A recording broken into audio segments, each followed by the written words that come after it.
So hey folks, once again, back here at the fire, and just a little thing I want to explain a little bit in case anybody's watching about fire safety. Okay, let's talk about it. Um, you want to have a bucket to bail some water and some water nearby, or just a bucket of water and a shovel around, which I have both of, and there's water right there. But more importantly, before you build your fire pit, you want to go around and pull up. Don't just go, oh, okay, there's rocks everywhere. Great, I can just throw some together and put a fire in between. See, because between these rocks is all these roots, and some of them are fairly dry, and they're going up into live trees, which are part of this whole entire ecosystem. It's all connected underneath by its root system. You see, all these trees are all one organism, all connected, and these are just individual sprouts coming up from the main. And you see how this root is up and under here and into those rocks, see? So this whole area needed to be gouged out. I took the back of my pick and dug out all the rocks and dirt and chopped any roots that could have been under or near where it gets hot. And then I relined the ground. You can't see it now because it's covered in ash, but again, relined the, put through the dirt and rocks back in with no roots, and then lined that again with a layer of rock, and then surround it with my rock ring. And now that I've said all that, I want to show you a cool little trick that we fire trolls like to call this. I don't know if you know about it, but this is a fire trolls tool. It's very lightweight. It's just an aluminum tube which has been crimped at the end, just tight enough to where when you blow through it, I just pounded it down with the side of my axe to where when you blow through it, it makes a thin stream of, and so that you're not reaching your face into your coals.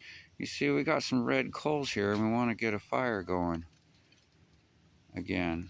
So I'm going to set you aside and see if I can do that without striking a match or lighter, and just go ahead and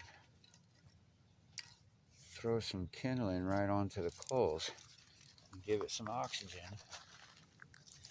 And this is why it's important that you understand to put your fires out, make sure they're completely out before you walk away from them completely, because when leaves and phones and other debris get blown around and into those coals, even though that fire flame is out, something gets blown into it, like little stuff, and then a strong wind picks up and it gets enough oxygen, it'll eventually just burst into flames. We don't want eventually, we want real soon. It's already starting to smoke, so it's pretty hot.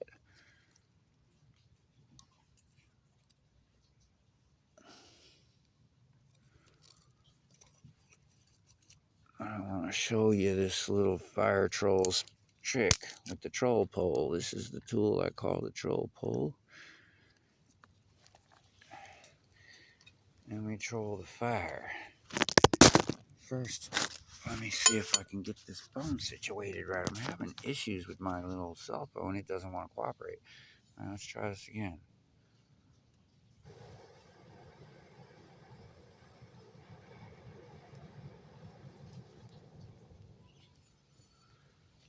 Bam, one breath. I'm not breathing smoke. I'm 3 feet away from the fire. It weighs less than half a pound. It's worth carrying around.